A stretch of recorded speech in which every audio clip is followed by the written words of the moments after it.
Minha amiga insone, meu amigo insone, boa noite.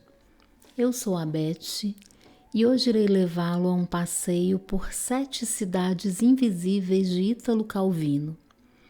Você vai percorrer estradas, becos e vielas, vai conversar com os habitantes desses lugares e vai se surpreender com quanto eles são pessoas comuns. Também vai conhecer cidades prosaicas, sem graça nenhuma, que surpreendentemente podem se revelar incrivelmente mágicas. Será uma viagem tranquila, que vai acompanhá-lo até que você caia num sono profundo. Vamos lá? Primeira cidade, Despina. Há 2 maneiras de se alcançar Despina, de navio ou de camelo. A cidade se apresenta de forma diferente para quem chega por terra ou por mar. O cameleiro, que vê despontar no horizonte do planalto os pináculos dos arranha-céus, as antenas de radar, os sobressaltos das birutas brancas e vermelhas, a fumaça das chaminés, imagina um navio. Sabe que é uma cidade, mas a imagina como uma embarcação que pode afastá-lo do deserto, um veleiro que esteja para zarpar, com o vento que enche suas velas ainda não completamente soltas, ou um navio a vapor, com a caldeira que vibra na carena de ferro, e imagina todos os portos, as mercadorias ultramarinas que os guindastes descarregam no cais, as tabernas em que tripulações de diferentes bandeiras quebram garrafas na cabeça umas das outras, as janelas térreas iluminadas, cada uma com uma mulher que se penteia. Na neblina costeira, o marinheiro distingue a forma da corcunda de um camelo, de uma sela bordada de franjas refulgentes entre 2 corcundas malhadas que avançam balançando. Sabe que é uma cidade, mas a imagina como um camelo de cuja albarda pendem odres e alforjes de fruta cristalizada, vinho de tâmaras, folhas de tabaco, e vê-se ao comando de uma longa caravana que o afasta do deserto, do mar, rumo a um oásis de água doce, à sombra cerrada das palmeiras, rumo a palácios de espessas paredes caiadas, de pátios azulejados, onde as bailarinas dançam descalças e movem os braços para dentro e para fora do véu. Cada cidade recebe a forma do deserto a que se opõe. É assim que o cameleiro e o marinheiro veem Despina, cidade de confim, entre 2 desertos. Segunda cidade, Fedora. No centro de Fedora, metrópole de pedra cinzenta, há um palácio de metal com uma esfera de vidro em cada cômodo. Dentro de cada esfera, vê-se uma cidade azul que é o modelo para uma outra Fedora. São as formas que a cidade teria podido tomar-se, por uma razão ou por outra, não tivesse se tornado o que é atualmente. Em todas as épocas, alguém, vendo Fedora tal como era, havia imaginado um modo de transformá-la na cidade ideal. Mas enquanto construía o seu modelo em miniatura, Fedora já não era mais a mesma de antes.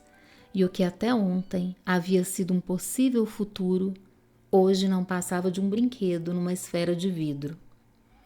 Agora, Fedora transformou o Palácio das Esferas em museu. Os habitantes o visitam, escolhem a cidade que corresponde aos seus desejos, contemplam-na, imaginando-se refletidos no aquário de medusas que deveria conter as águas do canal, se não tivesse sido dessecado, percorrendo, no alto baldaquino, a avenida reservada aos elefantes, agora banidos da cidade, deslizando pela capital do minarete em forma de caracol, que perdeu a base sobre a qual se erguia. No atlas do seu império, ó grande Khan, devem constar tanto a grande Fedora de pedra, quanto as pequenas Fedoras das esferas de vidro. Não porque sejam igualmente reais, mas porque são todas supostas. Uma reúne o que é considerado necessário mas ainda não o é. As outras, o que se imagina possível e 1 minuto mais tarde deixa de sê-lo.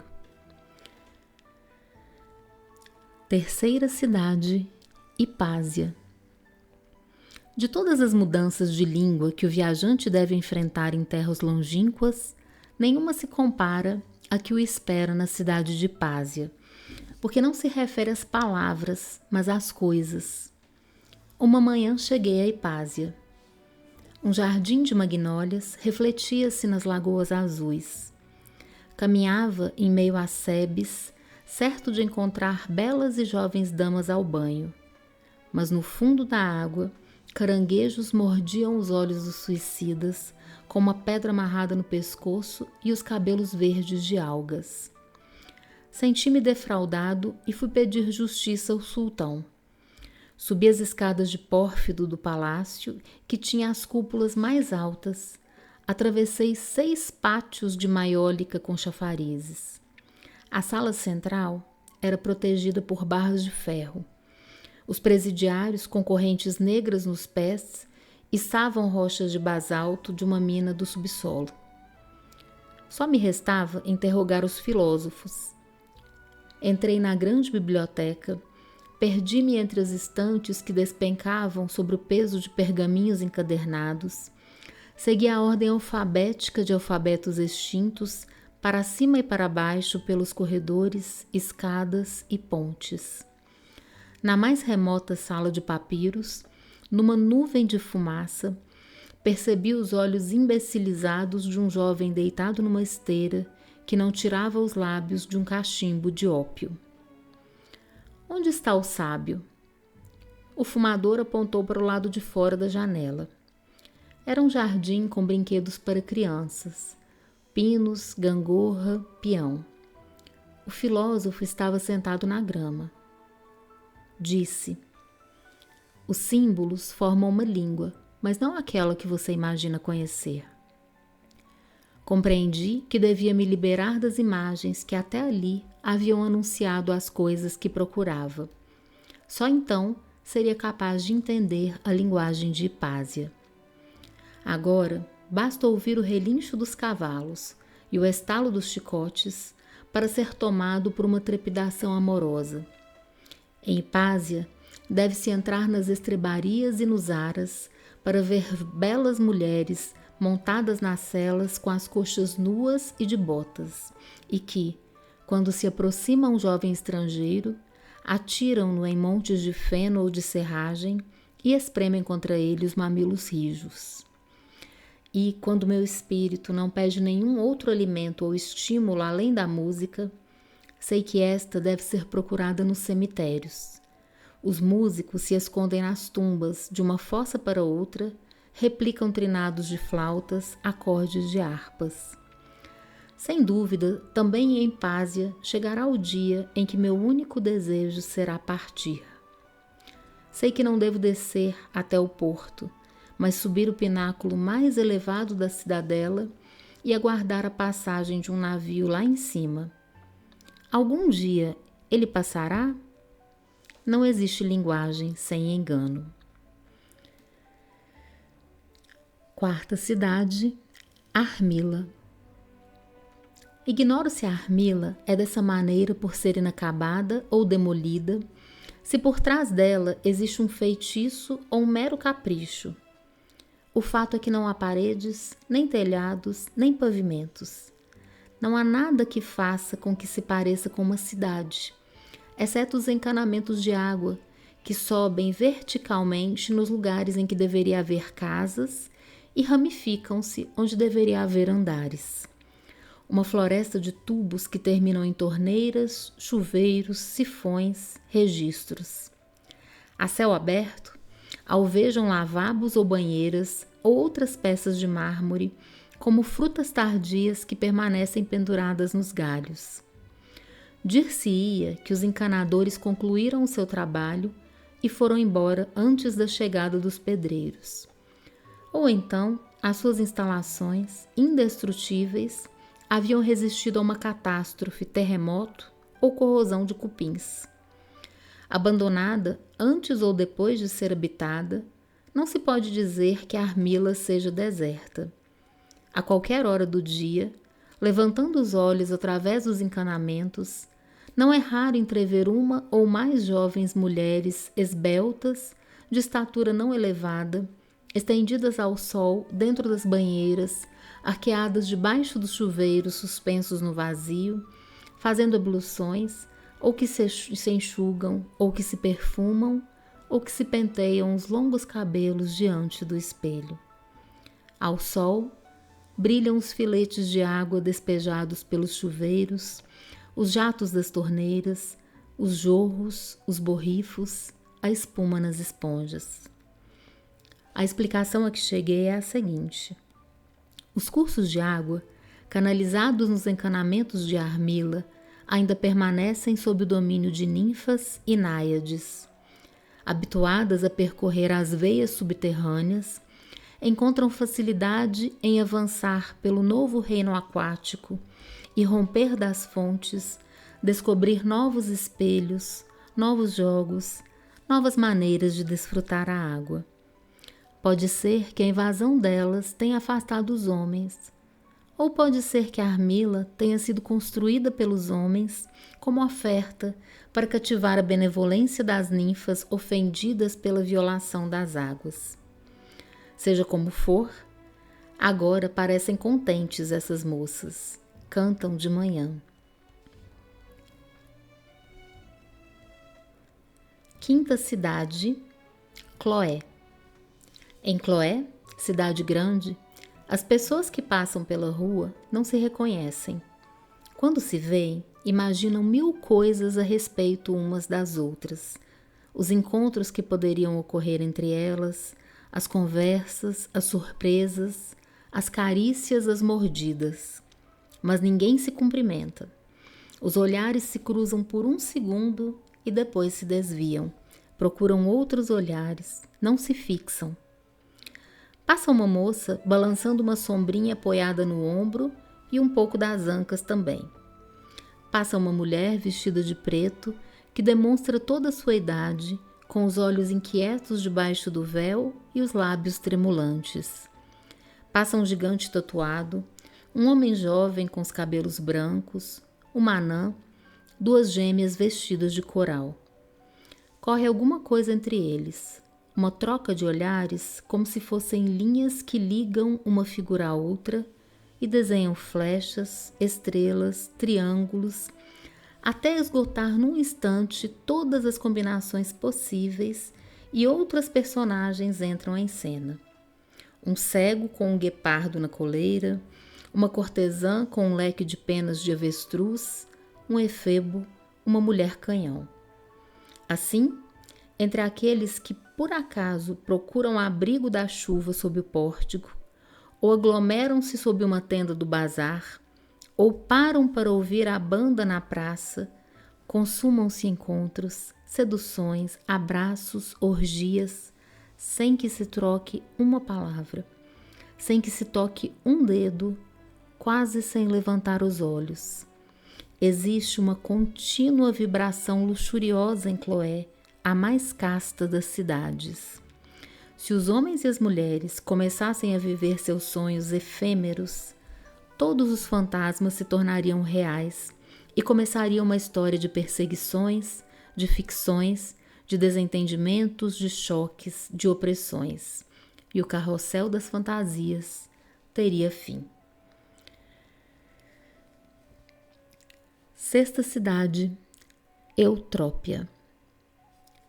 Ao entrar no território que tem Eutrópia como capital, o viajante não vê uma, mas muitas cidades, todas do mesmo tamanho e não dessemelhantes entre si, espalhadas por um vasto e ondulado planalto.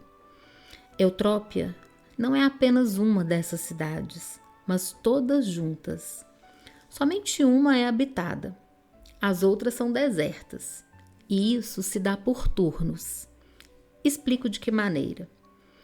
No dia em que os habitantes de Eutrópia se sentem acometidos pelo tédio e ninguém mais suporta o próprio trabalho, os parentes, a casa e a rua, os débitos, as pessoas que devem cumprimentar ou que os cumprimentam, nesse momento, Todos os cidadãos decidem deslocar-se para a cidade vizinha que está ali à espera, vazia como se fosse nova, onde cada um escolherá um outro trabalho, uma outra mulher, verá outras paisagens ao abrir as janelas, passará as noites com outros passatempos, amizades, impropérios. Assim, as suas vidas se renovam de mudança em mudança, através de cidades que, pela exposição, ou pela pendência, ou pelos cursos de água, ou pelos ventos, apresentam-se com alguma diferença entre si. Uma vez que a sociedade é organizada sem grandes diferenças de riqueza ou de autoridade, as passagens de uma função para outra ocorrem quase sem atritos. A variedade é assegurada pelas múltiplas incumbências, tantas que no espaço de uma vida raramente retornam para um trabalho que já lhes pertenceu. Deste modo, a cidade repete uma vida idêntica, deslocando-se para cima e para baixo em seu tabuleiro vazio. Os habitantes voltam a recitar as mesmas cenas com atores diferentes. Contam as mesmas anedotas com diferentes combinações de palavras. Escancaram as bocas alternadamente com bocejos iguais. Única entre todas as cidades do império, Eutrópia permanece idêntica a si mesma. Mercúrio, deus dos volúveis, patrono da cidade, cumpriu esse ambíguo milagre. Sétima cidade, Irene. Irene é a cidade que se vê na extremidade do Planalto, na hora em que as suas luzes se acendem e permitem distinguir no horizonte, quando o ar está límpido, o núcleo do povoado, os lugares onde há maior concentração de janelas, onde a cidade rareia em vielas mal iluminadas, onde se acumulam sombras de jardins, onde se erguem torres com fogos de artifício e, se o entardecer é brumoso, uma claridade anuviada infla-se como uma esponja leitosa aos pés da enseada.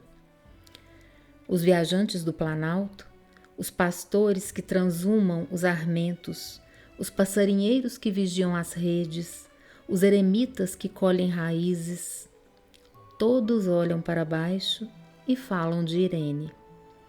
Às vezes, o vento traz uma música de bumbo e trompas, o crepitar de morteiros na iluminação de uma festa. Às vezes, o alarido da metralhadora, a explosão de um paiol de pólvora no céu amarelado dos incêndios ateados durante a Guerra Civil. Os que olham de lá de cima fazem conjecturas sobre o que está acontecendo na cidade. Perguntam-se se encontrar-se em Irene naquela tarde seria bom ou ruim. Não que tenham intenção de ir, e de qualquer modo, as estradas que descem ao vale são ruins, mas Irene magnetiza olhares e pensamentos de quem está lá no alto. A esta altura, Kublai Khan espera que Marco Polo diga como é Irene vista de dentro. E Marco Polo não pode fazê-lo. Não conseguiu saber qual é a cidade que os moradores do Planalto chamam de Irene. Por outro lado, não importa. Vista de dentro, seria uma outra cidade. Irene é o nome de uma cidade distante que muda à medida que se aproxima dela. A cidade de quem passa sem entrar é uma.